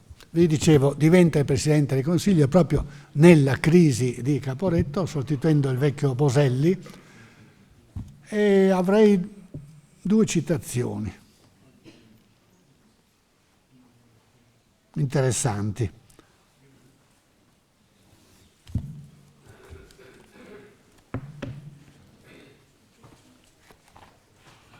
Intanto vi devo dire che queste memorie Orlando non ha mai finito di scriverle. Vengono ricostruite da Rodolfo Mosca nel secondo dopoguerra avanzato, dopo che lui non c'è più, con l'aiuto del figlio, andando in archivio, mettendo insieme gli appunti, in qualche modo. Non è mai finito. La spiegazione che Orlando stesso ha dato è questo: io ero antifascista e sotto il regime ho dovuto ricominciare a fare l'avvocato, se no la mia famiglia non campava e non avevo mai tempo. Per cui facevo gli appunti, ma sapendo di parlare di cose importanti, dovevo documentarmi in un modo tale che non mi è mai stato consentito dalle circostanze. E dice anche gli altri che se la fanno con il fascismo o come alleati o direttamente dall'interno del regime, trovano tutti gli aiuti che gli servono per andare in archivio o in biblioteca o mandarci qualcun altro. Io dovevo fare tutto da solo. Sarà vero o non sarà vero? Fatto sta che questo è un libro non finito, però qua e là per squarci ci dice cose interessanti. E una è questo. Siamo nei giorni di Caporetto, ha appena fatto il ministero e riaccompagna Sua Maestà al fronte. Scendiamo a Padova e ci rechiamo a Treviso, dove abbiamo nell'antimeriggio un lungo colloquio col generale Cadorna. Il suo pensiero era già stato espresso nel suo telegramma del 31 ottobre. Vi ricordo che l'accusa a certi reparti di aver buttato le armi porta la data del 28 ottobre, quindi è precedente a questo incontro. Fisicamente Cadorna portava i segni del grande travaglio interiore che aveva sofferto e soffriva. Spiritualmente appariva calmo e risoluto. Nessuna parola però che ispirasse fiducia o speranza. Ci disse che era arrivato Foch, il generale francese, che in quel momento era sostanzialmente il comandante degli eserciti dell'intesa. E specialmente in questa fase di sconfitta i franco-britannici tendono a comandare anche da noi. Contribuiscono per esempio al cambiamento del generale Cadorna, non lo vogliono, non si fidano. Qui adesso Orlando ci dice di averlo voluto lui questo cambiamento, probabilmente è stata una somma. Ci disse che era arrivato Foch e del colloquio avuto con lui. Ci avviamo da Treviso verso il Piave seguendo la grande via. Eravamo soli nell'automobile. Sua Maestà, io, il generale Brosati, primo aiutante, e Mattioli. La via era tutta una processione dei cosiddetti sbandati. Nulla può esprimere il senso complesso che essi davano. Non erano certamente dei fuggiaschi. Al contrario, i segni più caratteristici di quella folla erano quelli, per dir così, inversi, di una soldatesca in rotta. Erano silenziosi, gravi, ordinati. Qualche volta, e anzi non raramente, si trattava di truppe che avevano formato un reparto, specie gli artiglieri, senza i cannoni, in colonna di militari in marcia.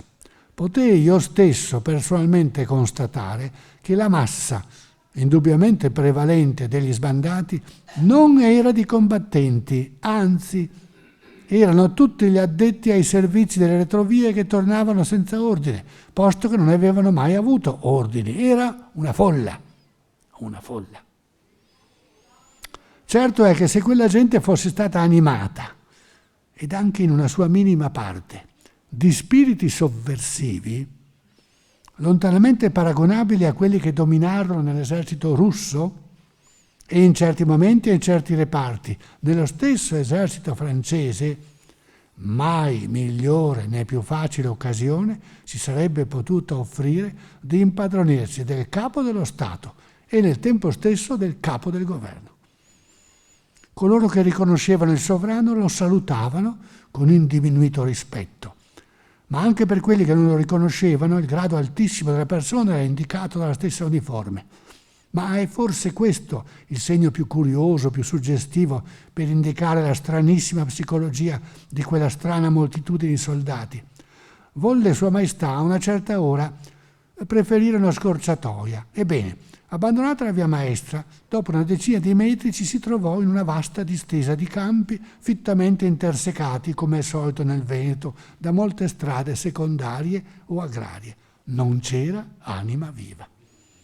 Il contrasto fra quella fiumana di uomini che veniva giù, con ininterrotta, placida continuità per la via principale, e quella perfetta solitudine a pochi metri di distanza, era, come dissi, la più suggestiva dimostrazione della singolarità di quella situazione, che, quando davvero si fosse trattato di una folla di fuggiaschi, tutte le vie e anche gli stessi campi sarebbero stati invasi. Non dunque una rivoluzione, per testimonianza del Ministro dell'Interno e Presidente del Consiglio. Sembra questa testimonianza diretta, perché lui è andato a vedere, e c'era anche il re, contare di più dei timori o dei pregiudizi anche di altri testimoni. In ogni caso va messo nell'assemblaggio complesso delle testimonianze coeve, perché siamo nello stesso pugno di giorni a fine ottobre e inizio novembre, e le voci che si levano si contraddicono. Saranno i fatti, cioè il fatto che l'esercito si fermi effettivamente al Piave, a dare ragione a Orlando e torto ai più apocalittici. Detto questo, non è che non sia a suo modo un'apocalissi il fatto di avere perduto un'armata di 1,5 milioni artiglieria. Non si tratta di minimizzare la quantità, si tratta di qualificare la qualità, di cogliere la natura del moto, perché non è la stessa cosa. Ancora pochi minuti.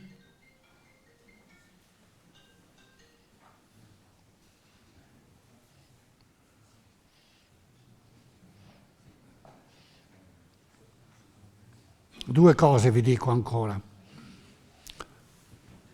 Un mito impositivo che si sprigiona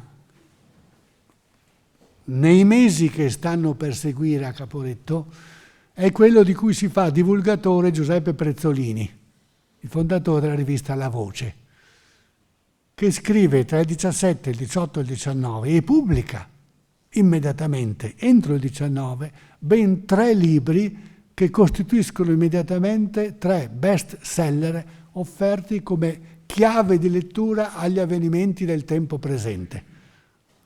Tutta la guerra del popolo italiano, dopo Caporetto, Vittorio Veneto. Questi sono i titoli. Tutta la guerra è una raccolta di documenti e testimonianze le più varie, molto molto inventiva dal punto di vista della tipologia delle fonti. Per esempio ci mette dentro anche le canzoni, che un altro vociano come Piero Jaillet allora stava raccogliendo. Era l'autore di Con me con gli alpini, frequentava gli alpini, fa uno dei più famosi tra i giornali di trincea, l'Astico, giornale delle trincee, e ci fa collaborare gli alpini. Ebbene, lui diventa raccoglitore e pubblica più di un libricino di canti alpini, canti di guerra. Lui Jaillet, come raccoglitore delle parole, chiamando per la parte musicale il futuro grande direttore d'orchestra Vittorio Gui. Non proprio Toscanini, ma insomma siamo ad alti livelli anche in questo caso. Questa è soltanto una delle fonti che si inventa per dare la parola al popolo. Però Prezzolini in questi 3 libri, Prezzolini che era stato decisamente per l'intervento, che aveva discusso animatamente con Croce perché Prezzolini appariva uno tra i tanti giovani ebbri dell'interventismo tra il 14 e il 15. Ma adesso si è calmato, non ha fatto tanta guerra, lo ha messo a lavorare sui documenti del tempo presente. Era stato ideato e coperto politicamente dallo stesso Presidente del Consiglio Boselli, che dirigeva la Dante fra le altre cose, il vecchio Boselli. un ufficio storiografico in cui Prezzolini, Gioacchino Volpe, il grande storico ed altri, con la divisa, però abbastanza attempati con militari e intellettuali di vaglia, i comandi avevano preferito metterli a lavorare sulla costruzione della futura storia della guerra, come Cadorna aveva fatto personalmente con Gatti al Comando Supremo. Allora Prezzolini si trova a disporre di una documentazione di primissima mano, come anche Gioacchino Volpe, che scriverà poi fior di libri sulla guerra, senza poter accedere agli archivi in senso stretto, perché Mussolini li nega quando a metà degli anni 20 Volpe va a chiedere. E Volpe era assolutamente affidabile dal punto di vista politico, ma Mussolini dice abbiamo bisogno di miti, non di verità storiche. Ecco, Prezzolini cosa sostiene in questi 3 libri? Intanto, come vedremo l'anno prossimo, ci diamo già appuntamento, lui, neanche fosse un austriaco, dice che la battaglia del Vittorio Veneto non è mai avvenuta e che dobbiamo sapercelo dire. Io credo che si sbagli e che faccia parte della sua retorica, dell'antiretorica, ma vedremo. Il punto che mi serve in questo momento è un altro. È la stessa cosa che pensando alla maniera di Prezzolini, il pedagogista, l'eminente pedagogista Giuseppe Lombardo Radice, che sarà il luogotenente di Gentile nella prossima riforma della scuola. E cioè che la borghesia, la classe dirigente, quella che esprime i sottotenenti, i tenenti e fino a capitano, di complemento, non gli ufficiali di mestiere. La borghesia tra Caporetto e Vittorio Veneto comanda e mostra di saper comandare. Cioè la borghesia riprende in pugno il popolo. Sarebbe la famosa classe dirigente di cui ci parla Malaparte nelle volte di Santi Benedetti. Non necessariamente gli uomini dell'interventismo democratico e della quarta guerra dell'indipendenza nazionale, ma certamente anche loro, gli Omodeo, i Garrone, che però in quel momento lì, persi per persi, si fa fronte e quindi ci stanno anche i nazionalisti, come Volpe, che in fondo lo era, non proprio dei più sfegatati. E chiudo con un'altra citazione di Orlando.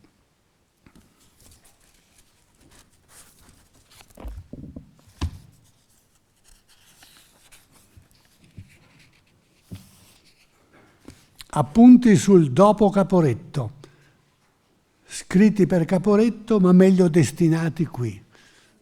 Il curatore del volume li ha messi in appendice, non riuscendo proprio a farli rientrare nel discorso continuato che Orlando non riuscito a finire, ma come appendice è molto interessante. Risoluto come ero a frenare tutti gli eccessi da una parte e dall'altra, mancherei di sincerità, dice Vittorio Emanuele Orlando, se non aggiungessi che il mio compito fu aiutato dagli stessi esponenti di quei partiti, i quali, mentre nella forma per dir così astratta che il loro contrasto aveva assunto, sarebbero dovuti arrivare alla strage reciproca, in concreto invece la loro azione non solo evitava ogni eccesso, ma cercava di evitare quelli dei propri partigiani e arrivava a quelle forme di collaborazione col governo che erano compatibili con la coerenza formale dei loro programmi. Non fa nomi, ma insomma è come se li facesse, no? Noi leggiamo anzitutto i socialisti, ma non solo. Comunque tutti coloro che in forza di una loro ideologia si poteva sospettare che non sarebbero stati all'interno della nazione in difficoltà, e invece dice queste sono le astrazioni, in realtà io li ho trovati accanto a me. Vediamo come prosegue il ragionamento. Anche se, come vedete, lo dice, non lo dice, no? Arrovellandosi, poteva essere più chiaro, poteva darci elementi più concreti, però si fa capire. Per spiegare un tale atteggiamento si può fare una certa parte alla natura stessa degli italiani, felicemente misurata e intelligente, che li rende alieni dagli eccessi, salvo quelli verbali. si può anche ammettere che la tragicità dell'ora agisse su tutti come un freno. Ma una parte certamente più larga va fatta a quel senso di patriottismo che ferveva in ogni anima, non escludendo neanche coloro che per le teorie formalmente professate avrebbero quel sentimento subordinato ad una internazionalità, peraltro assai vagamente avvertita. Io ho il preciso ricordo di una visita fattami da parecchi deputati socialisti che chiesero di venire a trovarmi a casa perché al loro passo fosse serbato un carattere affatto personale. La loro preoccupazione e la loro ansia non mi apparvero né meno acute né meno sincere di quelle dei deputati di altri partiti, e direi anzi di ogni italiano. Fu un'anticipazione della famosa frase di Filippo Turati, onde, al termine di quel mio discorso, che ricordò la canzone di quei di Fonzaso, Montegrappa tu sei la mia patria, egli disse a me rivolto: ma anche per noi, onorevole Presidente del Consiglio, Montegrappa è la patria. Ma insomma è un finale un po' retorico, ma che fare, il terzo incontro finisce proprio così.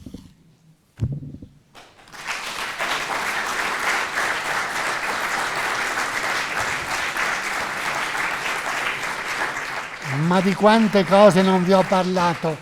E allora vediamo di approfittare di questi ultimi minuti.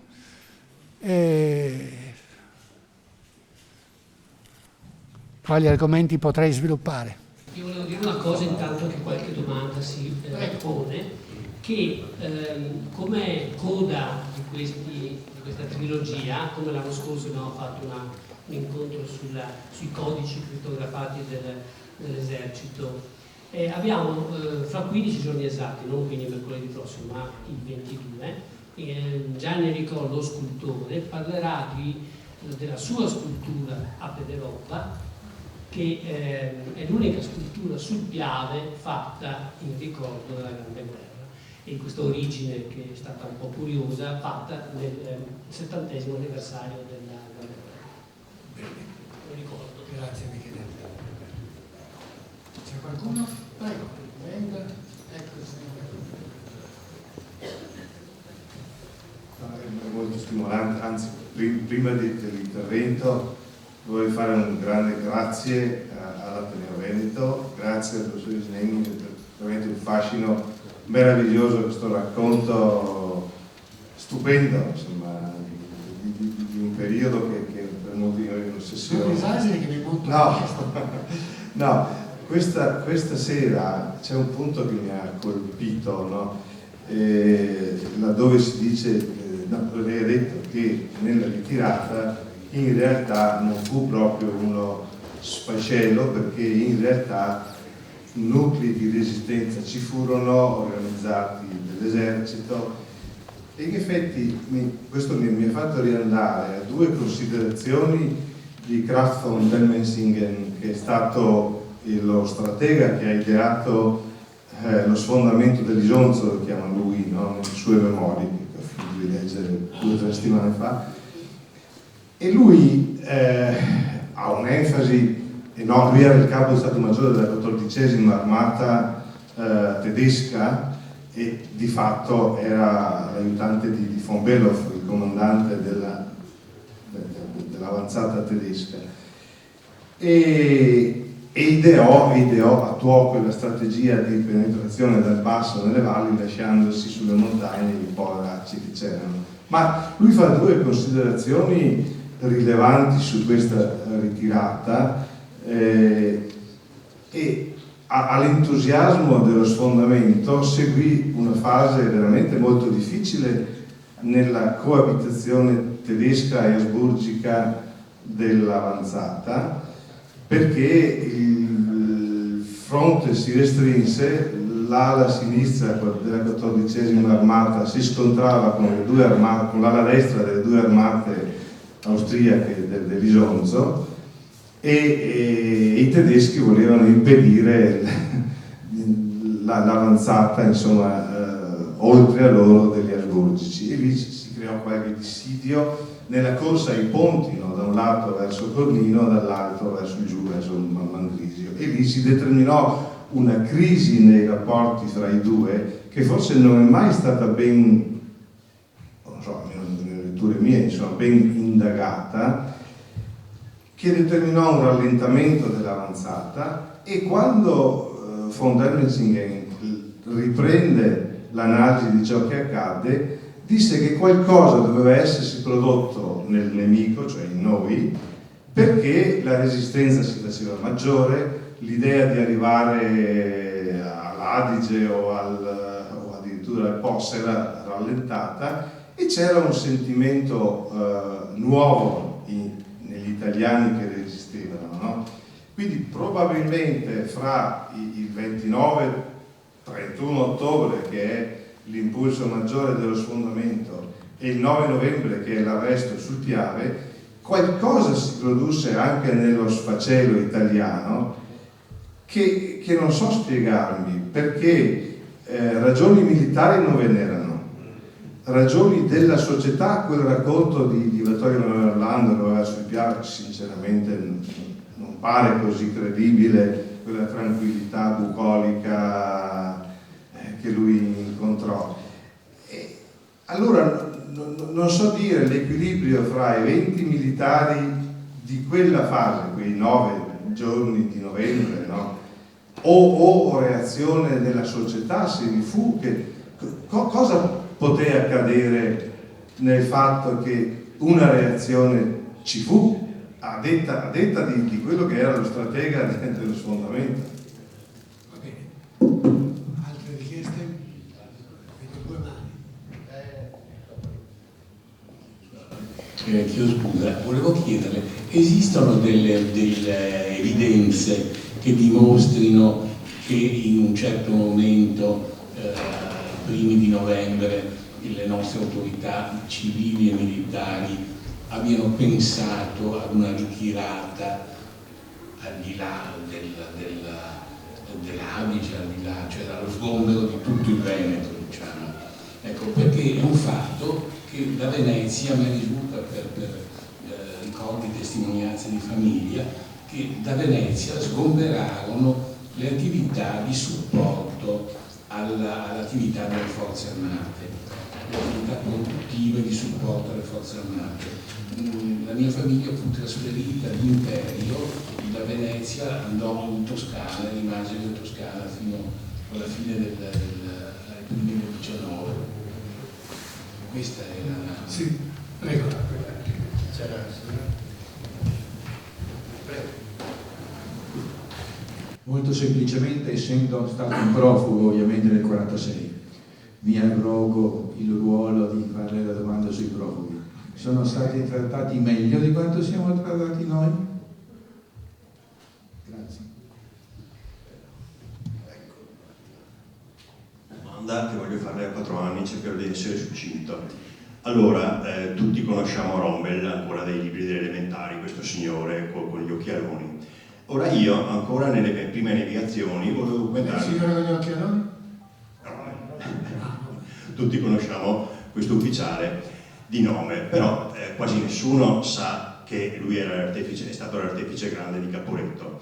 E io mi sono imbattuto proprio facendo una ricerca sulla strada del Cison di Valmarino, del San Boldo, e mi sono imbattuto appunto in Rommel.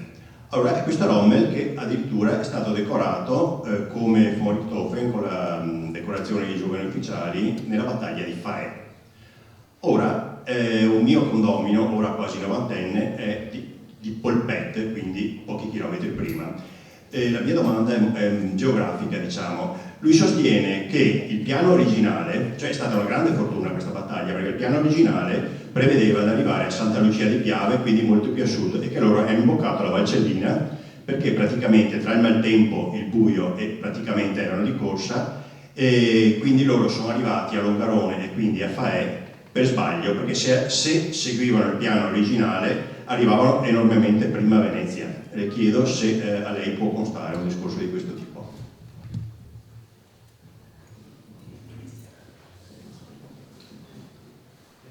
Forse posso rispondere, ci sono questioni? Grazie.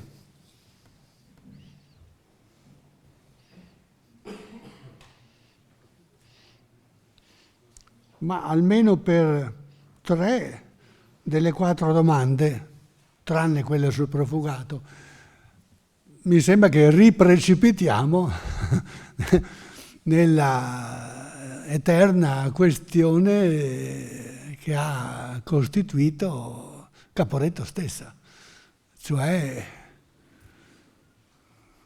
la molteplicità straordinaria di punti di innesco territoriale, circostanziale, perché i numeri sono quelli che sono, altissimi,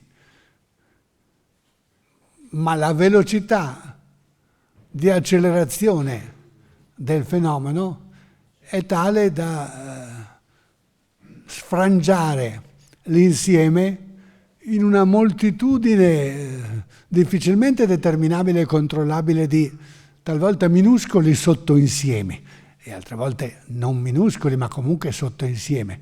La riaggregazione di una avanzata che è avvenuta con tempi e velocità diverse, talvolta anche perdendo la strada, appunto. È stata subito un compito di coloro che dovevano far fronte posizionandosi più qua che là, prendendo una strada piuttosto un'altra, e poi è diventato la difficoltà di una ricostruzione complessiva. In fondo l'esito naturale di questo intrinseco meccanismo autodisgregativo del fenomeno Caporetto si ha in queste pubblicazioni recentissime di Paolo Gaspari, che rimette tutto in questione a partire dai singoli ufficiali relatori ciascuno del singolo episodio di cui sono stati interpreti volta per volta. Proprio ritorniamo, Caporetto si torna a sbriciolare in una moltitudine di situazioni specifiche, ma il problema è, ed è sempre stato, quello di fare la somma e di cogliere il significato complessivo delle briciole. Allora, io non sono assolutamente in grado di seguire le singole briciole da un punto di vista geografico e tantomeno militare. Constato che Caporetto è proprio questa sommatoria di episodi, ciascuno dei quali è relativamente autonomo dagli altri episodi che procedono grosso modo in parallelo, scendendo verso l'Italia, adoperando vari passi e vari valli, e arrivando dove i tecnici della storiografia militare e i tecnici più in generale del militare ci dicono che quando la vittoria diventa eccessiva e ti porta troppo avanti, a un certo punto non sei più in grado di alimentarla materialmente e si ferma per effetto del suo stesso troppo avere vinto. Cioè a un certo punto né gli uomini, né le armi, né le munizioni, né soprattutto il mangiare riesce a seguire nelle proporzioni necessarie la velocità di chi è andato avanti molto di più di quello che ci si immaginava. E quindi si ferma. Ma qualcosa del genere è avvenuto anche nella primavera del 16 durante la Strafe Expedition. Anche in quel caso, a un certo punto,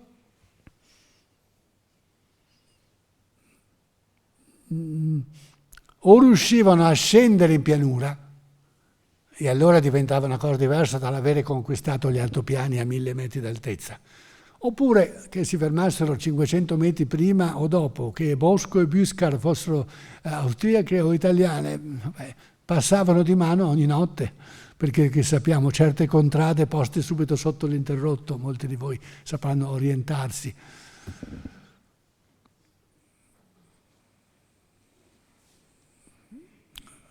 Dopodiché ci possono anche essere, e ci sono state, e c'è tutta una casistica di storiografia militare, di memorialistica militare, all'interno dell'ex esercito asburgico e all'interno dell'esercito tedesco, in cui i singoli generali si gettano la croce addosso per aver fatto questo e non aver fatto quello. Si tratta o di palleggiarsi una vittoria o di palleggiarsi una sconfitta, ma comunque è normale, insomma, fa parte della fisiologia professionale dei militari, atteggiamenti di questo tipo. La guerra non è mai finita, ricomincia sempre sul piano del racconto, e se questo è vero nei pellegrinaggi del dopolavoro in epoca fascista o per le scolaresche fino al secondo dopoguerra che vanno a Re di Puglia o che vanno a Asiago, questo era vero fin da subito nelle contese tra Cadorna e Capello. Bongiovanni, Badoglio, di chi è colpa, di chi è stata la colpa? Questo da parte italiana. Orlando, per esempio, dice in realtà non mi danno il merito che mi dovevano dare come Presidente del Consiglio e lo danno a chi aveva anche delle colpe. Chi aveva delle colpe? Ma Badoglio. Badoglio era a capo di tutta l'artiglieria a Caporetto tace. Perché? Perché Cadorna era bravo, sì, tecnicamente, come artigliere, ma anche molto accentratore. Aveva dato l'ordine di aspettare il suo ordine, ma il suo ordine non riesce, materialmente non riesce più ad arrivare nello scomporsi degli organigrammi militari di Caporetto. L'ordine non arriva, i cannoni non sparano. Allora, anche per questa ragione, la grande battaglia non può esserci, o meglio, c'è per coloro che scendono verso l'Italia, ma non può esserci come grande battaglia difensiva, e si frantuma in una serie di episodi difensivi, che è molto interessante, che Gasperi ed altri studiosi oggi vogliono ricomporre. È molto interessante dal punto di vista della storia dell'immaginario, della storia dell'identità nazionale. Per esempio, uno dei temi che avrei voluto prima affrontare, non ho fatto tempo ad affrontare, è quello dell'anti-italiano. Più di una volta mi avete sentito in questi anni sentire affrontare e utilizzare questo termine, questo problema.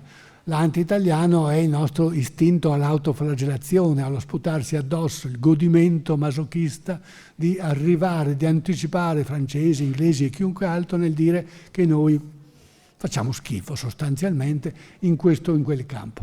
Caporetto è la quintessenza dello spararsi addosso. Allora, una delle ragioni per aver fatto Caporetto è questo: siamo inaffidabili. Siamo vili, siamo inetti, non sappiamo combattere, non sappiamo né ubbidire né comandare. E giù, e giù, e giù, e giù. Ecco, allora Gasperi, non senza esagerazioni nell'uso di quella fonte, intende in questo momento, anche in un libricino che si intitola all'incirca Stiamo perdendo l'anniversario, intende contrastare questo atteggiamento di autoflagellazione autopunitiva dicendo: non è mica vero che a Caporetto sia venuto giù tutto a catafascio. Le colpe e le responsabilità sono a monte, sono degli alti comandi. Lì nella giuntura tra quei corpi hanno sbagliato, il generale Tale doveva metterci un nido di mitragliatrice, non ce l'ha messo, eccetera, eccetera, ma i capitani, i tenenti, i sottotenenti, ognuno ha saputo far lavorare bene le truppe di cui era responsabile. Non è poco, perché non è lo stesso perdere una battaglia in un modo o perdere in un altro modo. Ecco, per cui anche da questo punto di vista la ricerca non è mai finita, questo è vero sempre, ma a maggior ragione quando ci troviamo di fronte a un fenomeno così carico di mistero. Men che meno è finito per quanto riguarda il profugato, di cui c'è sia l'aspetto i profughi, sia l'aspetto come vengono accolti i profughi, che cosa lo Stato, che cosa i comuni, che cosa le autorità ai vari livelli riescono a fare per accoglierli, come reagisce la gente. Cosa vi devo dire? Che reagisce come oggi? Diciamo senza un partito organizzato per farli reagire come oggi. Diciamo non c'è la Lega, ecco, non c'è all'epoca la Lega, ma senza che ci sia questo motore politico organizzato per mettere a profitto il profugato per far voti e per rinforzare se stessi, gli atteggiamenti mentali, il sentirsi invasi da queste cavallette che parlano dialetti strani, incomprensibili, che forse sono tedeschi. Comunque che vengono e occupano le nostre scuole, le nostre caserme, magari portano via qualche posto di lavoro, oppure non portano via posto di lavoro, ma prendono un sussidio senza lavorare. Voltano o girano, non va bene in nessuna delle due maniere. Questo è il lato triste, è il lato squallido, però reale, crudo. Naturalmente non è che non siano mancati anche gli aspetti positivi, cioè comuni che hanno funzionato meglio e comuni che hanno funzionato peggio, regioni dove avevano organizzato l'accoglienza meglio, singoli ovviamente, come sempre alla fin fine i soggetti decidono nel comportarsi bene o male, ma insomma sono centinaia di migliaia di persone che devono trovare una sistemazione e campare per un anno o più. Loro si sentono spostati e lo sono, e si sentono spesso tollerati o mal tollerati e qualche volta lo sono.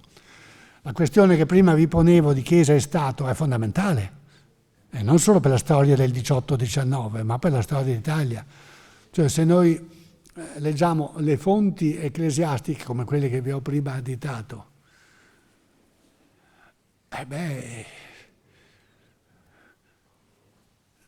c'è il recupero e l'uso di una straordinaria occasione storica che le circostanze disastrose hanno offerto alla Chiesa per ridimostrarsi una volta di più il vero soggetto, la vera testa e il vero cuore che tiene veramente insieme questo popolo, il popolo italiano, che ha la fortuna di ospitare nella sua capitale, si fa per dire capitale, è la capitale del cattolicesimo. Questo è il pensiero non tanto riposto del cattolicesimo della seconda metà dell'Ottocento. Non voglio indagare sull'oggi, ma nella seconda metà dell'Ottocento è certamente questa. Allora, Caporetto serve a questo. L'ordine che scende dall'alto della Chiesa è: i pastori rimangano con il popolo, che vuol dire il parroco rimanga con i suoi parrocchiani. Allora voi capite che nella disgregazione per cui il prefetto se ne va, se è una città da prefettura, prefetto, questore, il sindaco se ne va, eccetera. Come lo motivano il fatto di andarsene? In buona o in cattiva fede, perché questo è oggetto di analisi specifica, le autorità civili che se ne vanno dicono: mica resteremo al servizio del nemico che occupa la nostra terra.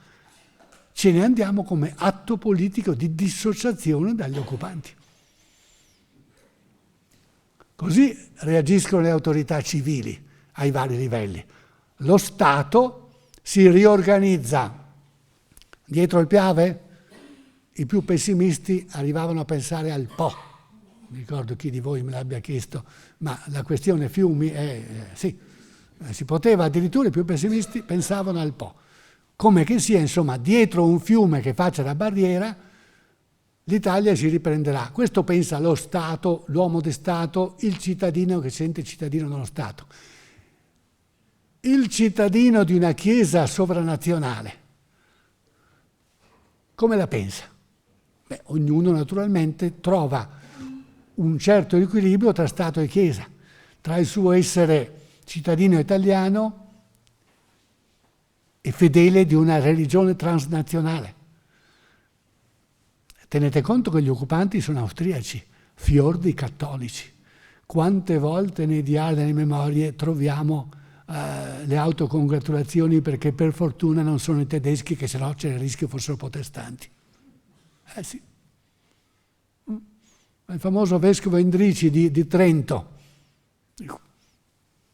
è stato passato a lungo per un irredentista. In realtà, guardando le sue carte, quello che lui fa, quello che lui dice, quello che lui scrive, lui era preoccupato che dietro il pangermanesimo, non sto più parlando del Caporetto, mi spingo all'indietro, ma vale anche in questo periodo, ci fosse in realtà l'avanzata del protestantesimo, non soltanto l'avanzata dei tedeschi, per cui l'irredentista poteva dire il vescovo è irredentista come noi perché è contro i tedeschi. facendo il suo discorso invece ai cattolici, il discorso era il discorso del cattolico contro l'avanzata dei protestanti. Che dire? Che sono le 7:30. All'anno prossimo.